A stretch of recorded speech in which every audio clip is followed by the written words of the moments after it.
Salve sama saudara, para sahabat, segenap keluarga yang dicintai Tuhan. Salam damai sejahtera dan penuh sukacita untuk kita semua. Semoga kita semua tetap sehat dan selalu bersukacita. Kita berjumpa lagi dalam renungan Lentera Jiwa bersama saya, Romo Stefanus Turibus Rahmat PR.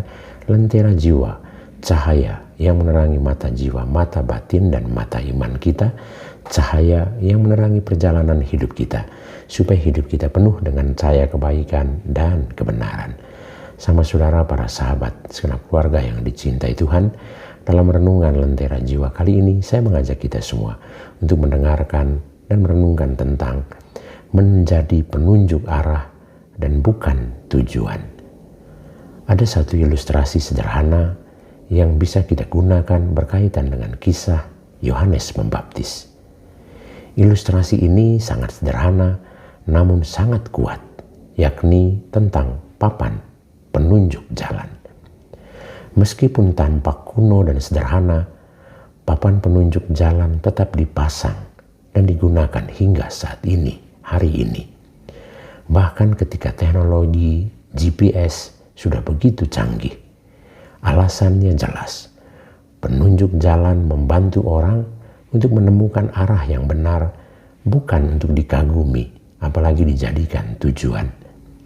Papan penunjuk arah tidak pernah berkata, berhentilah di sini. Ia hanya menunjuk dan berkata, tujuanmu ada di sana. Demikian pula dengan Yohanes Pembaptis, nabi terakhir yang kita dengar dalam Injil. Yohanes bukan pusat perhatian. Ia tidak membangun popularitas, juga tidak mencari pengikut untuk dirinya sendiri. Dengan penuh kerendahan hati dia menunjuk pada Yesus dan berkata, lihatlah anak domba Allah yang menghapus dosa dunia. Yohanes sadar sepenuhnya, ia bukan tujuan, melainkan penunjuk arah. Seluruh hidup dan pelayanan Yohanes diarahkan untuk memperkenalkan Sang Mesias kepada dunia. Sikap Yohanes ini begitu kontras dengan realitas zaman kita hari ini di era media sosial misalnya. Manusia cenderung menempatkan diri sebagai pusat perhatian. Panggung kehidupan sering kali dipakai untuk mengagungkan diri sendiri, bukan untuk memuliakan Tuhan. Talenta yang sejatinya adalah anugerah justru menjadi alat pembenaran diri, bukan sarana pelayanan. Inilah yang dapat disebut spiritualisme semu. Rajin berdoa, aktif secara religius, tapi perlahan kehilangan arah.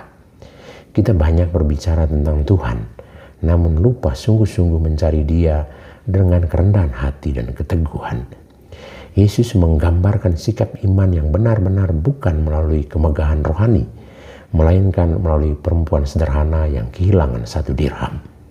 Ia menyalakan pelita, menyapu rumah, dan mencari dengan cermat sampai menemukan yang hilang.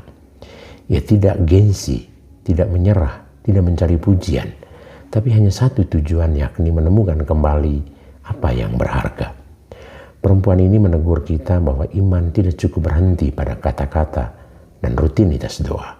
Berdoa tanpa mencari, berbicara tanpa Tuhan dalam hidup kita, atau berbicara tentang Tuhan tanpa perjuangan untuk menemukan Tuhan adalah tanpa spiritualitas yang tampak dalam hidup. Tetapi sungguhnya kita kehilangan arah dalam hidup. Mencari Tuhan perlu kerendahan hati untuk masuk ke sudut-sudut gelap hidup kita. Keberanian membersihkan debu dosa dan ketekunan terus berjalan sampai Dia sungguh ditemukan. Di sanalah iman menjadi nyata, sederhana, dan berbuah.